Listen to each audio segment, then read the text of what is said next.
Hello and welcome to Muse Jam Session Recording 210. My name is Dani Beaumont, and I am a Principal Product Manager on Adobe Muse. And in this week's session, we're going to focus on the best Adobe Muse tips and tricks with a particular attention towards the responsive design feature set. So a quick update on life. We were at Adobe Max, a user conference in Las Vegas 2 weeks ago, so we skipped this jam session. The Max conference had 12,000 customers there. We had some presents for the Muse team, but not huge. I did a pre-conference, and Terry White and I saw about 400 people the first day and about 200 the second, because it was an 8 a.m. session where we talked about the basics with Adobe Muse. It was an opportunity for me to remember in that full-day conference training that when you're new to Muse, it all comes pretty fast. Even if you're familiar with Muse and you consider yourself a power user, there are some tips that there's value to sharing. So this is a jam session because it's supposed to go both ways. We're supposed to play together. What I ask of you is if you have a tip of your own.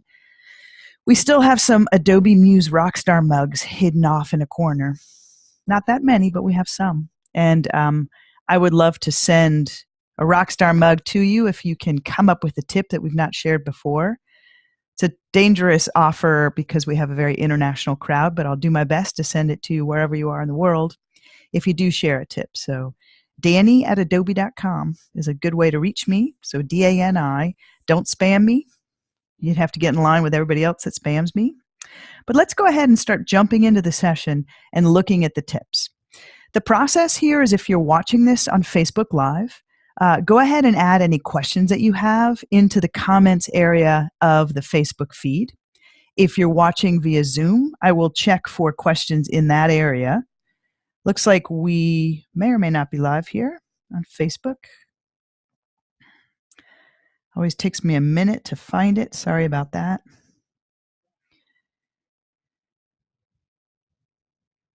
We should be. It's showing it's live, so I'm going to keep going, and I will swing back for questions as I come along. I may take them towards the end, depending on how well I can look up where we are here. All right, so let's switch over to the Power Tips and Tricks deck. Okay, that's looking very gray. Tip number 1, copy and paste with breakpoints to apply on a new page, or drag from the library with breakpoints. This is an interesting one. I'm going to go ahead, actually, before I jump in too far, I want to point out, if you open up your Muse application, hopefully you've upgraded and updated to the latest version of Muse. We pushed out an update at Max on October 18th that not only had the features that we delivered in August, but a lot of bug fixes to those features. Some folks held back on updating until we knew we had nailed those. And I think that the response we've seen from the community, from all of the support channels, has been really solid with this latest release.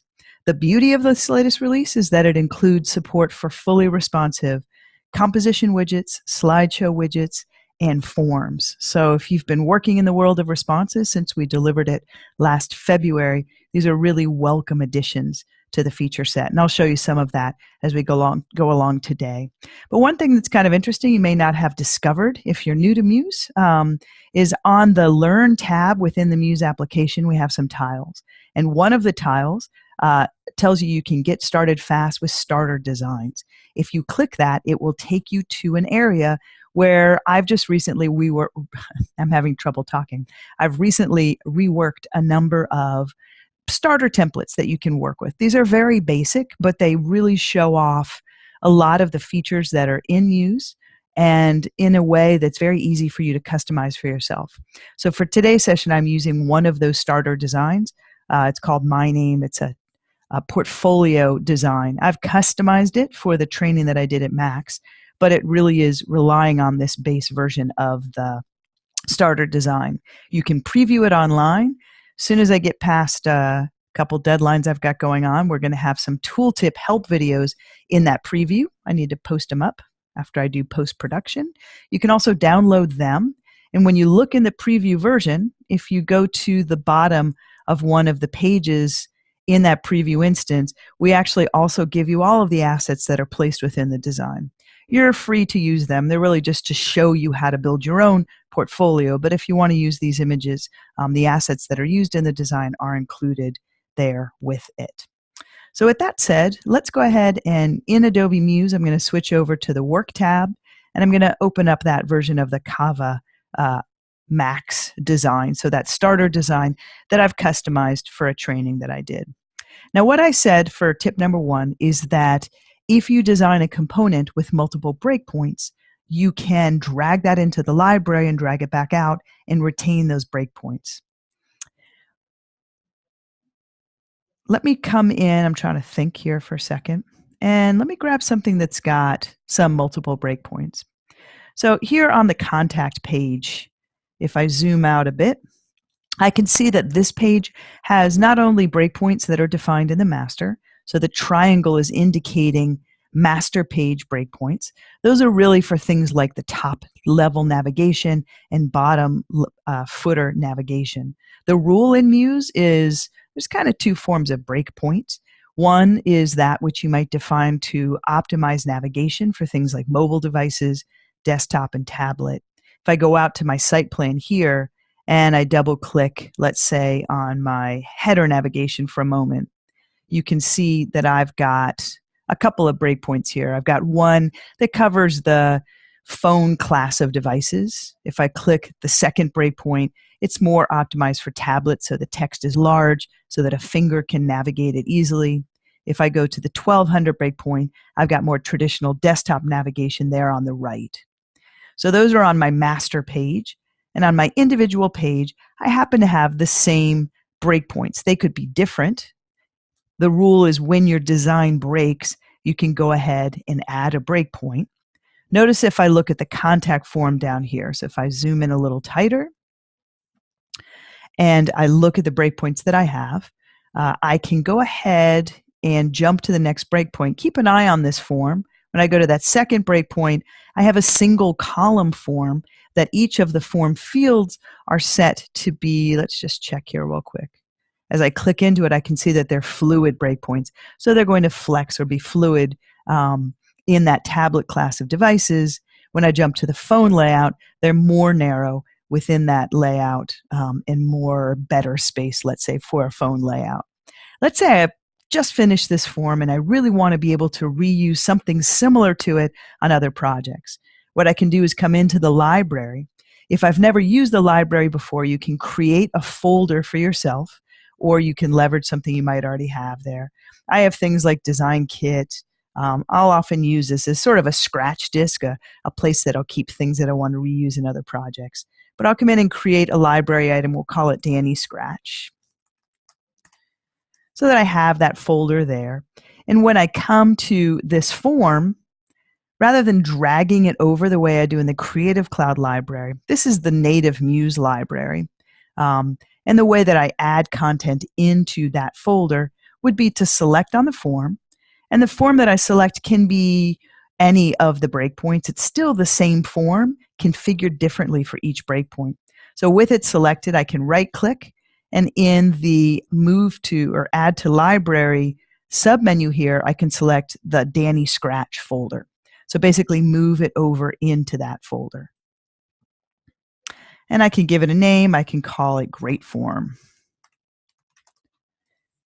Now let's say I want to go and do a new project. I pull that under File, and I'd start a new site. And for that site, I'll go with the default layout. I am going to match the breakpoints here on this design. If you don't, what I'm about to show you will basically add to any breakpoints that you define that are not included with the component. Let's go ahead and set that at 1200, and I'm going to go with fluid width and click OK.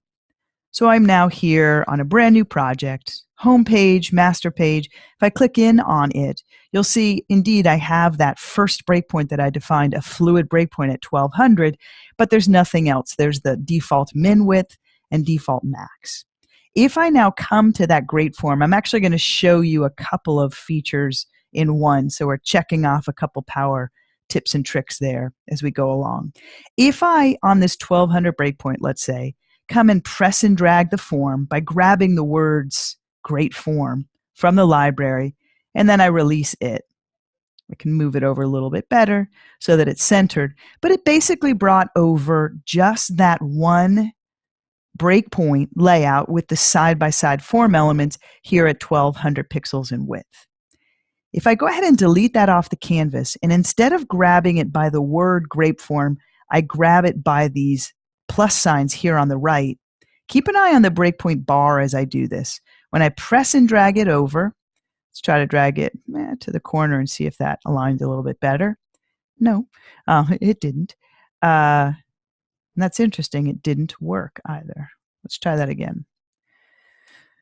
So I'm going to grab it by the plus signs, bring it in here, and release. There you go. So maybe I got more on the word and not on the plus signs. What happened that second time when I did grab it from the plus sign is that it brought over not only the form on that current breakpoint, but it looked to the element. It saw that it had 2 additional breakpoints for tablet and smartphone, and it dragged out, well, it actually created those breakpoints for me and remembered any of the design changes that happened there.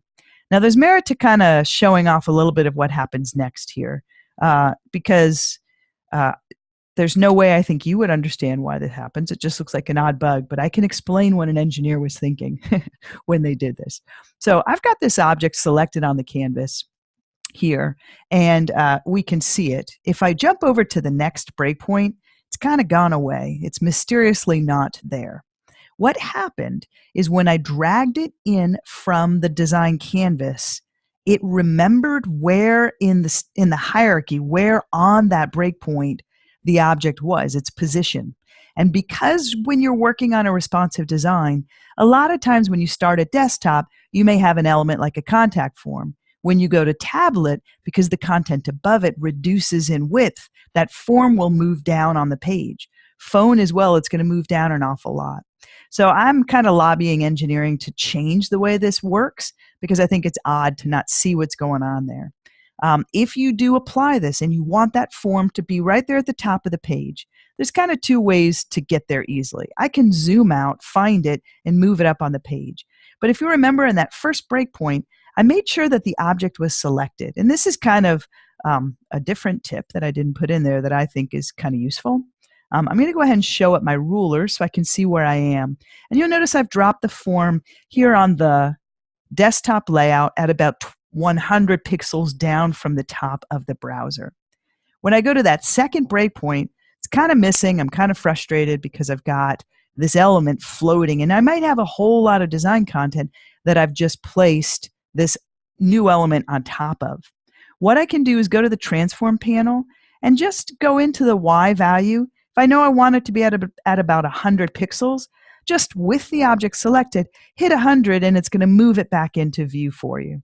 Let me show you where it is on the phone layout just so that you understand a little bit more. Seems to have gone totally missing. If I go ahead and pull down under view to fit page and window, I always use a keyboard command for that. Notice that it's down there. It's just in the position that it was in when I dragged it into the library. So once again, I'm going to go ahead and hit Command 1 and zoom back up to where I want it to be. With the object still selected, I'm going to come over to the Y coordinate and just type in 100 and move it up so that I can see it there. All right, that's your bonus tip. The first was dragging that object into the library, and then when I drag it out, creating breakpoints. What you may have already surmised is even if you don't want to save that contact form, let's say you are a designer and you really like adhering to standard breakpoints for tablet, smartphone, and desktop. On the Muse team, we believe breakpoints occur when your design breaks. We know that there's so many devices that are out there. For example, I always do this. If I take my little iPhone 7 Plus and I hold it up horizontally, this is a phone. When I turn it this way, it switches to a tablet because it's such a high resolution and it's so large, it starts to fall into what's known as the tablet class of devices. So it's overwhelming. There's over 1,000 different devices that can run a browser at different resolutions and sizes, which is why the rule in the Muse world is when your design breaks. So if you start with the largest breakpoint, as you press and drag, when the content becomes cluttered, go ahead and add a breakpoint. There still is value, as I mentioned at the top of the hour, to having at least navigation that's optimized for desktop, tablet, and smartphone. So let's say you love this breakpoint set and you want a feature that allows you to easily add those breakpoints to any page that you're working on. There's a really kind of odd backdoor that allows you to do this. I can come on in. I could use this form, but let's say I want to be just more neutral about it. I can come in and just take any item on the canvas. Let's say I come on in here, I press and drag, and I call this text, I fill in, I type into the text field, breakpoint maker. And I give it a nice font because life is sad without a reasonable font. Let's just go with that because it really doesn't matter. Let's try to select it and do it this time as well. Okay, so it's called Breakpoint Maker, right? I'm going to now go in and drag that, or actually right-click to place that in that library that I just created. So add to library, Dani Scratch, and I'm going to call it something. I could put the values in. Let's say I want to be serious about it. I could put in 524. I feel like I'm going blind today. 882, 1200. So that I know exactly which breakpoints are associated with that object, and hit return. Once again, now I pull down under File. I say that I want to create a brand new site, so I'm starting from scratch. I go ahead and set the initial value to 1200, click OK. And now what I can do is on any page, this could be a master page. Let's go ahead and go there, in fact. So if I come on into the master, and I go ahead and drag that breakpoint maker element here.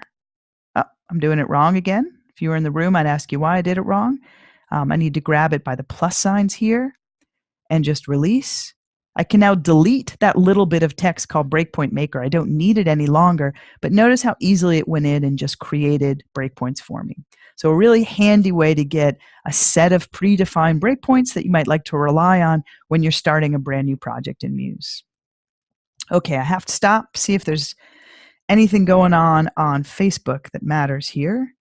And if there's any outstanding questions, I will try to address them, and we're going to dig in fast. We've really just done 4 tips for the record, although it seems like we're not proceeding.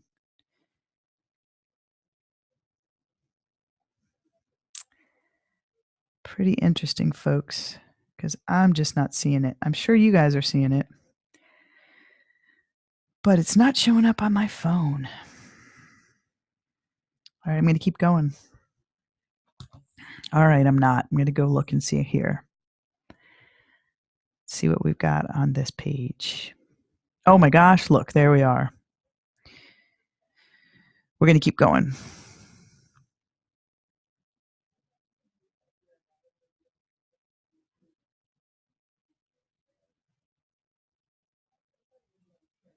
Okay, looks like comments are clean. As I mentioned, if you have questions as we go along, go ahead and shout them out in the comments area of that live feed on Facebook, and I will take your questions either at the end or as I go along if I catch them. Okay, people, let's stay on task.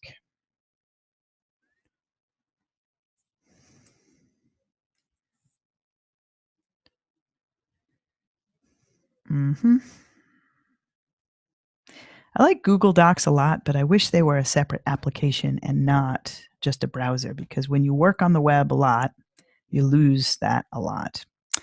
Okay, so we talked about copy paste with breakpoints and dragging libraries with breakpoints. Number 2, jumping around breakpoints. So I did show you how it's kind of magical as you're working to be able to keep an object selected and then adjust its location on different breakpoints. So if we go back to one of these that has some content, I think we don't need this one anymore. Let's say we were still working on this contact form, and we're here in the largest breakpoint and I have it selected. And I wanted to go through and do that behavior where in my transform panel, I'm setting the Y location for that element. It can be tricky when you're trying to optimize a piece of content on multiple breakpoints to really keep it selected so that you know where that element is, especially if you've done something like I just did and placed it on top of a lot of content. So with that object selected, you can jump between breakpoints using some command keys. So Shift Command or Shift Control if you're on Windows, Shift Command 5 is going to take me to the next smallest breakpoint. Because I'm at the largest breakpoint, I'm going to do that. So Shift Command 5 jumps me to that next breakpoint and keeps the object still selected. If I want to go back up now that I'm in a middle breakpoint, Shift Command 6 will take me up to the largest, 5 takes me down, and 5 will continue to bring me to the smallest. So just having those keyboard commands is a nice way to keep the object selected while you're working on it across breakpoints using those control key commands. Okay. Where did that silly slideshow thing go again? There it is. Okay. Number 3, define global anchor tags for back to top across the site. This is kind of a fun one. I like it. I'm trying to think how I'll reflect it. Let's go back to our design and let's go to the finished version of the Kava site. I'm going to go ahead and close out the new site that we created. And let's see, if I come on in here, let's say we got this guy, and I zoom out for a bit. I kind of want to show you two things. Let's say that the map and the new location was a little lower here on the page, and some body of text that I have here was down with it. So a little bit more of a realistic site with lots of content on the site. And I wanted to drive people here. So let's say that this is the new location. So you got main location, and then we have Kava, new location in Seattle. And I decide I want to promote that new location. Anchor tags are a great way to drive people to a particular piece of content on a page. And it's a nice standard web behavior. So an anchor tag in its most basic sense is where you actually drop a link or basically an anchor that you can link to. So let's say I knew on the landing page I wanted to promote the new location and I wanted to drive people right to that new location. I can come over here to the tool panel and select the anchor tool or just type A on the keyboard, which brings up the anchor. It's always a good rule of thumb when working with responsive design sites to add the anchor to the left of the page. I don't know why. It's what engineering told me, so I believe them. I'm going to go ahead and click and release, and I'm going to name this anchor new location. And I'll click OK.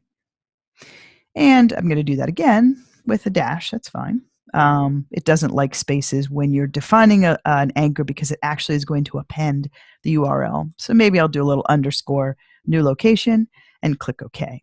So I now have that anchor. If I jump out now and go to my home page of my site here, what you'll notice at my largest breakpoint, if I move around, I have a nice, what's known as an add rotator going on here. So this is using a full screen background slideshow. And then overlaid on top of that, just to be kind of tricky, I've got a composition widget.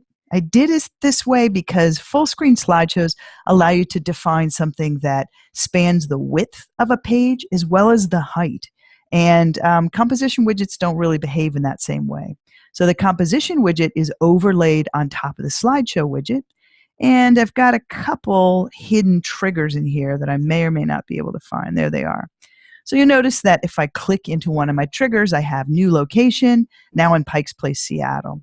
So if I wanted to, now it says book a table, and now I'm going to actually drive you to the map, but you'll get the idea. I can select that little call to action button that I've defined, and in my drop down now, what you'll notice is in addition to the page names, so I can always see the top level navigation pages in the site, because, you know, obviously when I'm dealing with links, I'm going to link to other pages on a site. But notice that in addition to the page name, I can see any anchor tags I might have defined on that page. So notice on the location page, I have an anchor tag that I defined for its new location. All right, that's kind of the basics of how an anchor tag works. If I then come in and preview the page, I would actually need to preview the whole site, I'm realizing. So let's go back and do that. If I pull that under File to preview the site in the browser, just to take this home a little bit,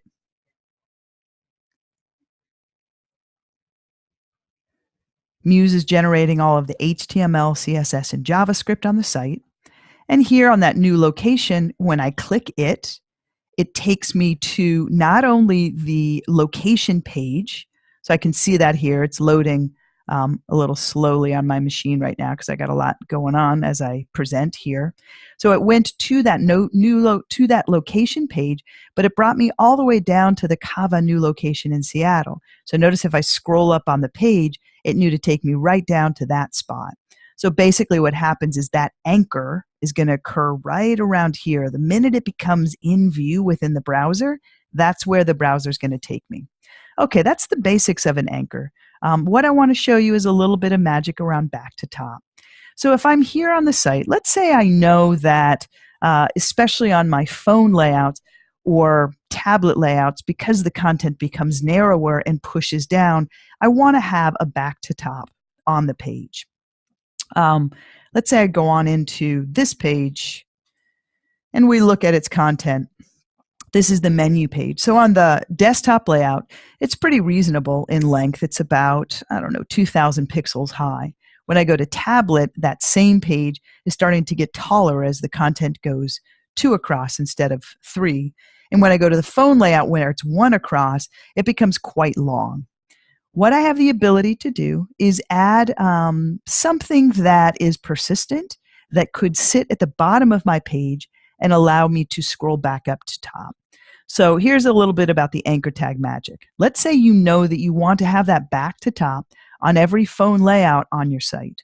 You can come into, I have a master inheritance going on here. So I have the top nav being used across the site. And then on the second page, any interior pages also have a footer in the footer area there. So I could add it to either of these. It really wouldn't matter. Actually, because the landing page doesn't need the anchor, I'll go ahead and put it on the interior pages. So I'm going to double click here, and I'm just going to do a real abbreviated version of this. What I can do is come in and have something. It'd be nice if it was rather attractive. Let's see how we can get that going quickly. I'm going to select just the word Kava here and hit the wrong button twice. Let's try that again. Sheesh. Paste, silly girl. I don't know what to tell you. Okay, so I'm going to come in where it says Kava, and I'm just going to say back to top. This is not looking very adorable. Let me tighten up the spacing here a bit and tighten up the leading so it's something reasonable. And I'm going to give myself, as I mentioned, you're allowed to make this any design element you like and make sure that it's something attractive. We'll try this awful big thing at the moment. Let's say I thought this was a good idea. I'm going to give it a fill of 100 and we'll give it a little bit of transparency. So if I drag this off on the side, it looks like that. Now this is obviously really big and annoying. Just an arrow that points up might be a better idea. But for the moment, I'm going to act like I think this one's a good one. I'm going to go ahead and cut it off the canvas. I'm going to go to my phone layout where I want to implement this. I'll go ahead and paste it. I didn't have to cut that. But as we know, I'm stumbling around here today. I'm going to set the resize attribute to none. And just to show off this feature, let's make it really scary. I'm going to give it a shadow. Okay. So I now have this object. Let's say I wanted it to be persistent at the bottom of the page. Then my shadow won't really come into play much. I'm going to put it there at the bottom, and I'm going to pin it to the bottom of the browser. And then what I'm going to do is go ahead and drop anchor. So go grab that anchor tool or type A on the keyboard, and I'm just going to click and release and just call this top. And now that I kind of have that set, I think Let's try this here. I may have to put this on individual pages, but let's see if I do well. I'm going to go ahead and move this to my top level navigation layer so I know that it'll sit on top. I'll make sure my anchor's also there just to have everything in an orderly fashion. When I click on back to top, I can go, what you'll notice is, yeah, okay, this is helping me out a little bit. I've added the back to top anchor here on the master page. I'm going to go ahead and select this guy, and I'm going to cut it from here because I do need to put this on each individual page, and I'll show you how that magic works. So the back to top is here on the master page, as we know, and I now want to implement it. So let's say I went to the menu page, and I did want to go to the phone layout specifically. I don't really want it on every one of my breakpoints, just phone, because that's the one that gets the most crowded. I'm going to go ahead and paste that onto the canvas, and I'll place it where I'd like it to be located. As I mentioned, you'll probably want something smaller and a little less obtrusive. But I've got that placed now in the lower left-hand corner and pinned to the browser's edge, and it's on that top layer in my layers panel. With that selected now, in the drop-down, notice that I'm on the menu page. I can control it so that when you click on that object, it will take you, notice that each page here has the contact page, has the back to top anchor, location has back to top, menu does. It's on every page because I defined it as a master element. I can come here and just make sure that it'll take me back to the top of the menu page. The other thing I'll do is I'm going to go ahead and hide this in other breakpoints.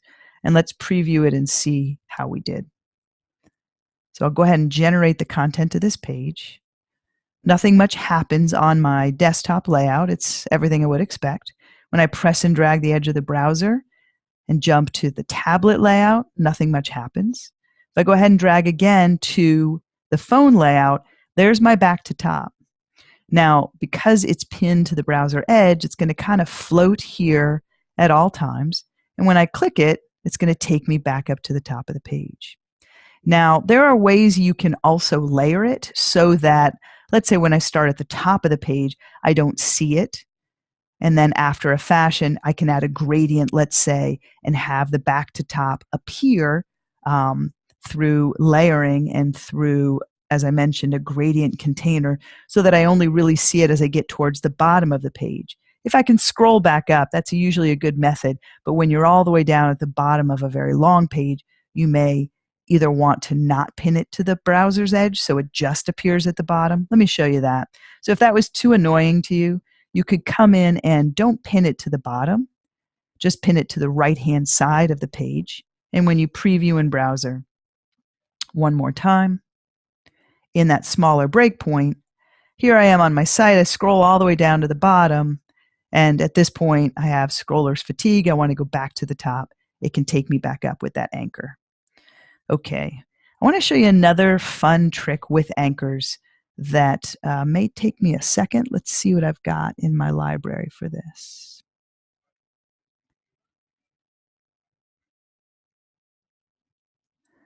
All right, I'm going to go ahead and build this from scratch. It may not be terribly attractive, but you'll get the idea. Let's say in the contact area, I wanted an FAQ section. So I come on here and scroll down to the bottom and just borrow one of the headings. Let's try this guy and bring it all the way down.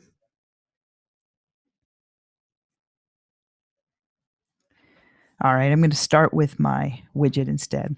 So let's say I had an accordion widget that I used for an FAQ. I'm going to come on into the panel here, select an accordion, and place it on the canvas. We're not going to style this and make it too attractive because I'm going to run out of time. But I'm going to scroll down here and just get it down into a section here below. And let's assume this was a frequently asked questions section for my little restaurant. And I'm not going to bother much with the default content that's here. I just want to prove the point rather quickly. So question number 1, when are you open? And question number 2, Do you sell coffee? Because we know I love coffee. And question number 3 is, do you support? Can I make a reservation? Okay, so I have this nice accordion design, and in the accordion I can set certain attributes like, guess what, keep the entire accordion closed, so allow it to be closed, can close all, let's say. You may not know this about accordions, but whatever the default state is on the design canvas will make that the default state for the site or the load of that page in the site. So let's say I had a pretty long FAQ here, and there was a question here, can I make a reservation? And I want to drive people to the answer of that question directly. I don't want them to have to guess where it is. Anchor tags can help me with that. So what I can do is actually place an anchor. So if I hit that A on the keyboard to create an anchor, I can place an anchor here. I'll call it reservation. And anchors work within the same page as well. I'm going to go ahead and close that so it's not in the open state. I'll go ahead and open up the second one just to illustrate how accordions work in their default state. I'm going to scroll all the way up to the top here, and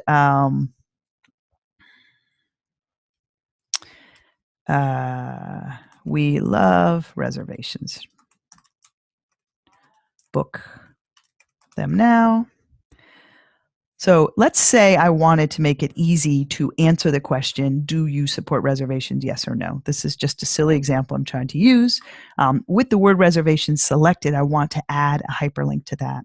So I can come in and you'll notice, as was with the other anchor tags, I have on location under contact here. It seems like I've got 2 of them, which is going to kill me. Let me go see which one's which.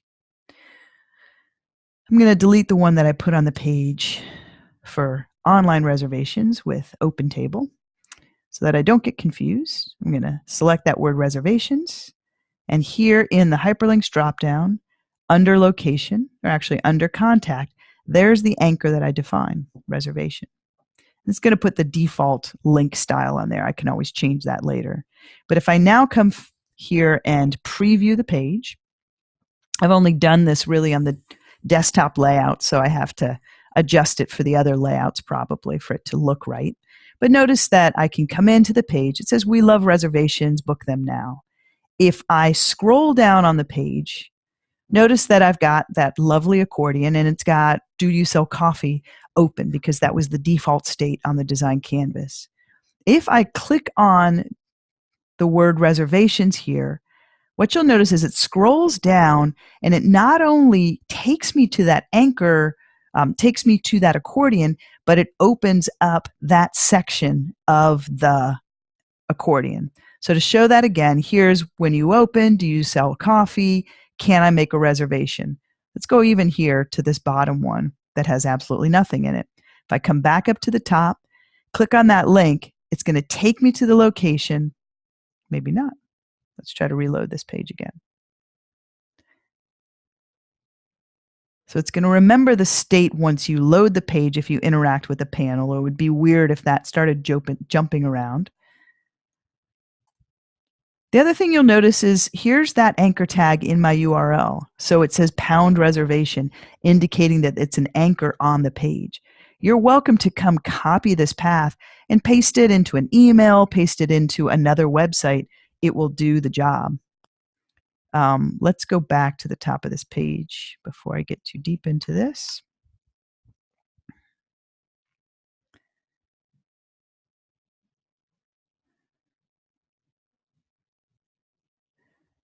I'll give this a minute. As I mentioned, I've got 6 things running when I'm recording on Facebook Live, so it takes a little bit of time. I'm going to just go generate it one more time. So here's my overall reservation page. Notice the URL just says contact. When I click on reservations, it appends the URL with that accordion link, opens up the panel, and takes me to the exact reservation. Okay. Next tip.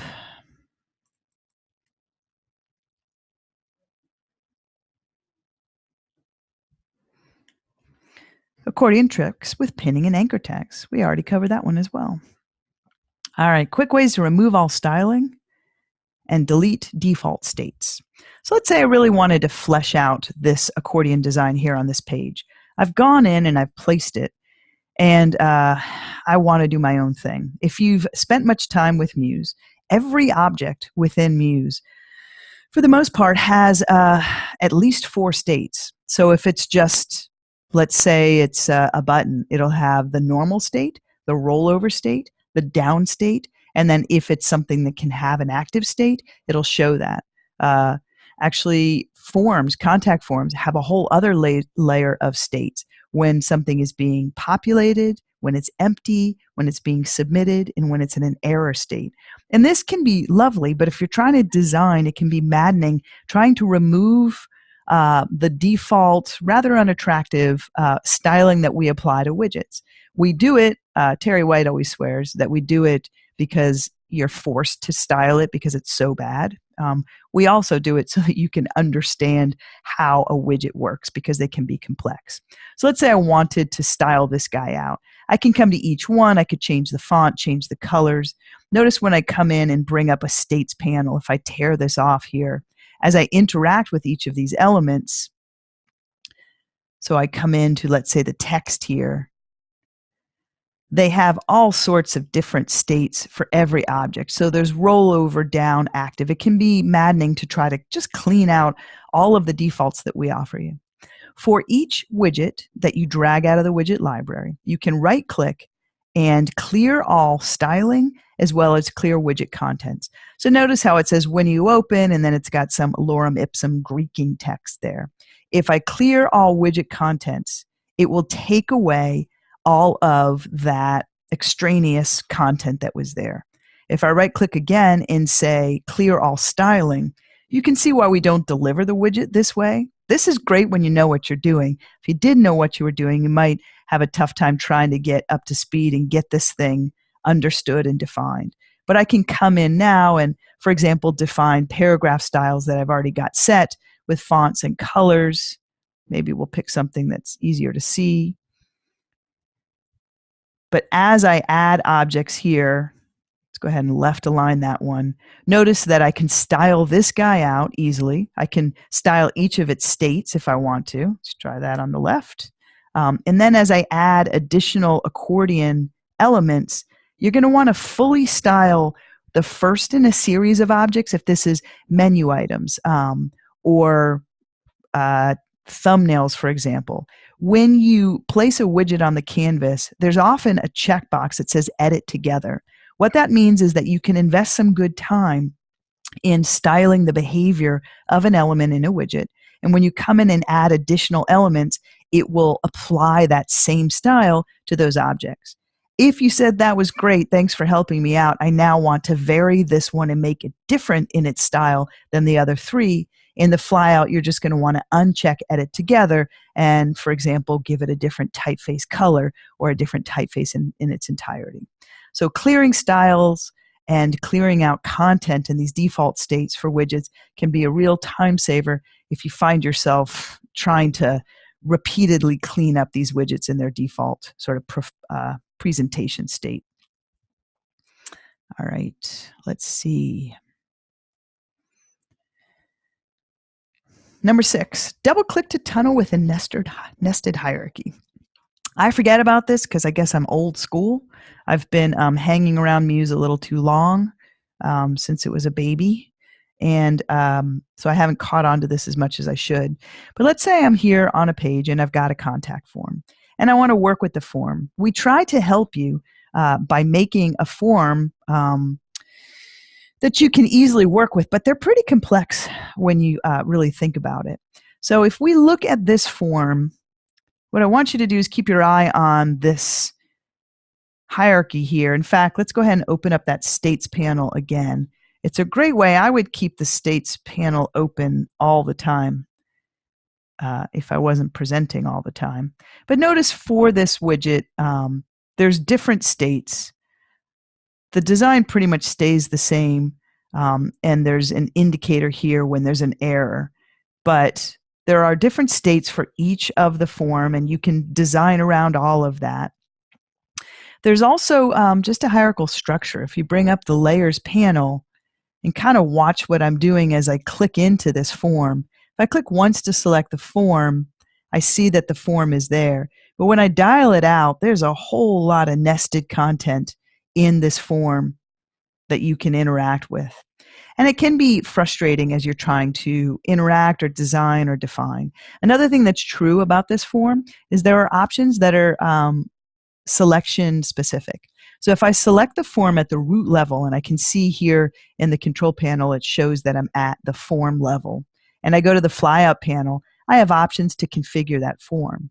If I come on and click once to select the form, so it says form level, click a second time to select the form field, I've tunneled in. And I can kind of see that if I look in the hierarchy here of the layers panel. Notice I'm at a form field level, but it's very confusing with all these elements here. With that now at the form field level, when I select the flyout, the options have changed because they apply specifically to this form field and not the widget in its entirety. Okay, that's just true about widgets, that they can have complex options that you need to be in the right hierarchical state to get to. So what can be frustrating is, let's say you just want to change the words there that very lightly, if you can see this, says email, and I want to get in on that. It can be frustrating to try to keep clicking to get to the darn word email. So if I click off, I'll click once to select the form field, click a second time to select the form. I'm sorry, first I selected the form, then I selected the form field, then I click a third time to get into the label, and then I double click and I can change the label to say email me, for example. So that's a lot of clicking, and it can be frustrating. If you know what you're trying to get to now and you see it on the canvas, instead of clicking, so let's say I was going after the word name now, instead of clicking once, twice, 3 times, and then double clicking to get to the text, what I can now do with the latest version of Muse as of August is just double click on any object that I see, and it will tunnel me through the hierarchy. So if I wanted to get to number of guests, I'll double click quickly, and now I can come in and select that text. So notice I'm at that tunneled level. If I want to step back out, I can still do that by hitting escape on the keyboard, which takes me up one level and then up another level. I'll show you another trick while we're here, because you get bonus tips and tricks with the time we have remaining. As I'm working, let's say I just want to change the label on this form across all these label fields, and I don't want to even double click and change it and then double click and change another. When I get to the right selection level for an object, let's say the label right here, with that object selected in the right menu, notice that it says select same label. When I select that, see how it's tunneling into each of these objects and selecting that label for each one. I can now come in and say, wow, that's really hard to read. Let's go ahead and change that back to black. So it shoots across selection states and kind of tunnels into like objects. If I hit escape and I want to select all of the form fields, let's say, I'll double click to get to that form field, and then I'll right click and select same, and I now have that input field, and I could come in and change it, let's say, to be a certain fixed width, all of those objects. So they're now terribly resized because I grabbed this large one too. But I can make global changes now that I have all those elements selected. All right, quick glance at Facebook and questions. Okay, looks like I've missed some action.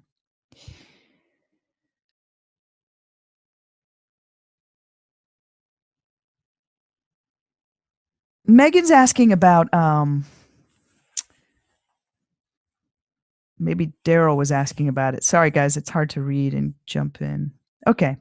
Yeah, Daryl's saying, and I love this topic because I wasn't sure either. There's this whole saying, which is mobile first. And Aaron Lawrence, who's a buddy of mine, he lives here in San Francisco. He walks the walk. I'm a product manager, so I act like I walk the walk, but he's a real web designer. He works for Pivotal Labs, and he uses Muse quite a lot to prototype out a lot of sites. And his interpretation, his understanding of the idea of mobile first is not design the mobile part first. It's more think about your customer's experience on mobile first. We're a mobile generation. Mobile sites are everywhere. You want to make sure what you're designing will work well for mobile, but you don't necessarily have to design mobile first. And I'll tell you why. I think mentally, if you went to school, they teach you about the extreme rule. So when you're designing, let's say I wanted to work on this contact form, I need to make sure that the design that I'm applying is going to look good in the largest instance of the site. So on a desktop device at a very large size, all the way down to the smallest instance of the site of the phone layout. To be honest, desktop devices tend to have a lot more information. And as a designer, it's easier to put all the information on the page and figure out where it's all going to go. If I decided that when somebody is on the phone, they don't really need to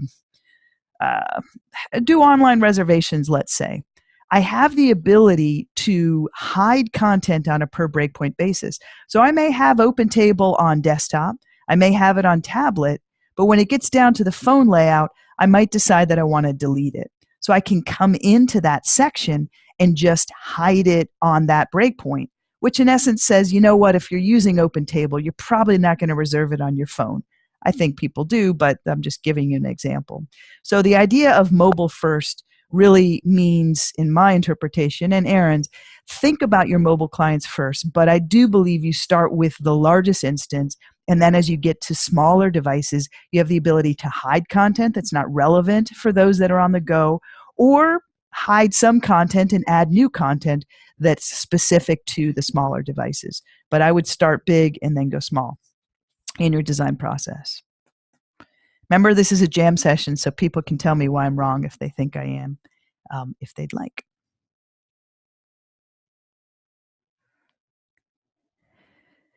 So Shabul Islam is saying, isn't it possible to make target areas stretch to browser width in a composition widget? Here's the thing that has come up. So the engineering team in Bangalore, which is the headquarters now, the engineering team that's working on Muse, they're in Bangalore, India. They took on Muse from a team in Seattle last year. And it took them about a year to rework widgets from the ground up so that they're fully responsive. And if you bear with me here for a second, let's say I come to this landing page and I have a composition widget that's here. It's a little tough to see, but this is a target area. There's a trigger here that I don't really use. I just have it to allow me to have different loading of different elements here. So as I click on these targets, I can see the different, click on the triggers, I can see the different targets, and they load in a nice sequence, and it's got a nice balanced design. When you are working with widgets, you need to be a bit patient about some of the behaviors with the widgets. What we've found, and I think this is just true, people can tell me if they think I'm crazy, but responsive design is hard, and Muse is a free-form design tool. On one hand, we don't give you what's known as bumpers or containers control. We don't force you to, when you add an object on the canvas, adhere to too much of a strict design. This affords you as a designer the ability to create anything custom that you'd like. If you can envision it and it works in the browser, you can make it. If trends occur on the web that you want to follow, like a full screen background slideshow, you can apply that using the tools within Muse. What gets tricky, though, is how we interpret what you've done in a fully responsive multiple breakpoint site. So the guys in India and girls have gone in and they're starting to use a little bit more intelligence or logic about how they're working. Let's say I took this away, this element here. I kind of cut it. And I wanted to, again, I'm going to zoom out so that I can get a little further from that content. And I pasted I want to paste this guy off on the side, to be honest. Let's try this. I'm just going to drag it off on the edge. And I'm going to set its pinning attributes to nothing here. One thing that confused me is when I'm dropping a widget into, or elements into a composition widget. If I place this guy, notice as I'm dragging over here, I'm doing what the specific question was about, which is I thought this could be full screen browser width. This composition widget, when I place it, let's go ahead and do this from scratch because I think it's worth it. I'm going to go ahead and delete that. I'm going to go to the widget library. Under compositions, select kind of the simplest example. Also makes it a little easier for you to see what I'm doing, which is why we make them so unattractive, so they're easier to understand. I'm going to delete the second and third triggers. I'm going to drag this guy onto the canvas because I want to achieve that effect that I had with this kind of add rotator. And the question was, hey, I thought this guy could be full browser width. What will confuse you and me is depending on the selection state of the object will control its resize and pinning attributes. So notice that at the composition level, I can't just grab the edge and drag to make it bigger. Composition widgets, all widgets in Muse are incredibly complex and rich and powerful, but they take a little getting used to. So if I come and move this whole thing down a little bit, let's move this whole guy over here. I just want it down a bit. And then I select this kind of target hero area. What you'll notice is if I select the whole widget, I don't see any resize attributes. When I click a second time, I can see it. And notice that it has responsive width that's here. The composition widget, as I'm working, is not going to do in the trigger area or the target area, it's not going to do what you're looking for, which is stretch to browser width. I can simulate that same behavior, though, if I press and drag the edges. Notice here as I'm dragging, if I get it right to the edge, now if I were to grow this breakpoint larger, actually, let's get this guy here, get this guy here, I'm able to resize it. As I drag in, it's going to reduce in size. So what you're finding is that as they work with the widgets, they changed some of the rules and the way they behave to work with the full responsive breakpoint world. Another level of intelligence we're adding, if I change this fill color to something darker, let's say, and I go to bring this guy in, watch the pinning behavior. Right now, this object has no pinning associated with it. If I come and drag it right to the middle of this widget, it's all good. Nothing's pinned still. If I drag it instead to within 15% of the edge of the browser, if you're looking at that pinning UI there, when I release it, notice that I just can't click and point at the same time there. Notice that with this selected, it automatically pinned it to the left-hand side of that container. This is intelligence we're introducing into the widget that we believe makes it easier for you to understand how to work. If this was not pinned, when I define the resize behavior of the component, it would not resize because it's got to move with the edge of the browser. I guess segueing back to the original question without being cagey is, you're right, the target area of the widget has probably changed from what I remember in the past as well. It supports responsive width, but notice that stretch to browser width is grayed out.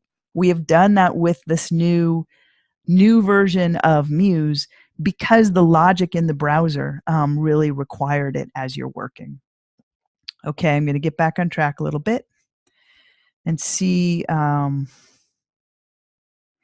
So Paul wants Bootstrap and Muse. The truth is, I don't think we want to become a developer's tool. It has come up. I think that there are ways to employ some of the best metaphors and technology from Bootstrap into Muse, but we have to be careful that we don't make it so much more complicated that your average visual designer can't use Muse anymore. So I think it's important to understand which parts of Bootstrap. Do me a favor, send me an email and tell me what it is about Bootstrap that would make your life easier, because we can start to understand the goals that you have, like how to, I know some things, but I want to hear what you think are the advantages of adding Bootstrap in. Okay, I'm doing a web page with parallax effects, but I can't adapt those in the telephone breakpoints. but I would like to know if there's a way to maintain the effects, says Pamela. To be honest, your friends, family, and clients will probably prefer that you not include scroll effects on your phone layout, because it's really you can apply scroll effects on a fixed breakpoint for a phone layout, but it's not pleasant. As you're trying to run on a phone, it can just get a heavy load. So a lot of people disable scroll effects when they're working on that smallest breakpoint. There's a jam session in the archives. You can find it on YouTube or on the muse.adobe.com area in tutorials, where I do a session all about, actually it's going to be in the events section here, where I talk about how to work with scroll effects, fluid and fixed breakpoints. I did it not that long ago. There you go. So I would encourage you to watch this guy. This explains both what breakpoint you need, be it fluid or fixed, to add scroll effects, or parallax scrolling as it's known, two-dimensional scrolling that imitates three-dimensional scrolling. And it also will let you know a little bit more about the phone layout and how to optimize for that. Let's see. A couple more questions. That alarm told me we're out of time, but I'm going to get just a few more questions in.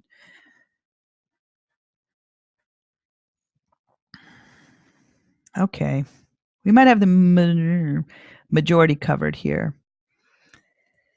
So as far as which of the most universal breakpoint sizes you recommend, for all the reasons I covered earlier on, I think there is no uniform, but I think if you do read on the web, I know that the person who helped me build out this template, he went with 524, 882, and 1200 because he understood those.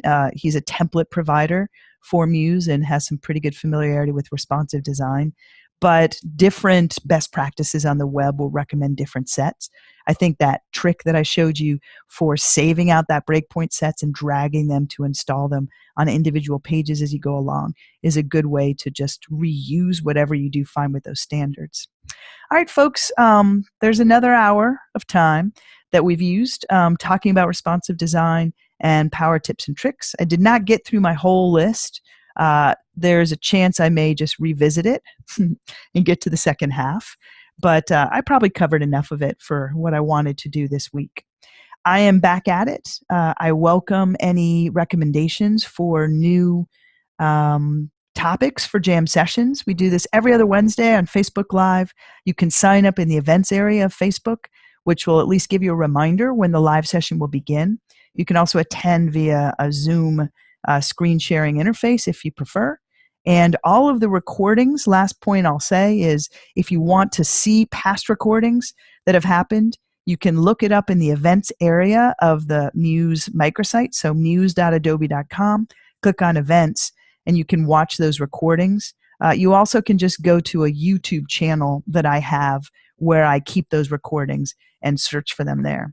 If you have topics you'd like to see covered, send me an email. I'm happy to receive it. Dani, D-A-N-I, at adobe.com. Throw them out there.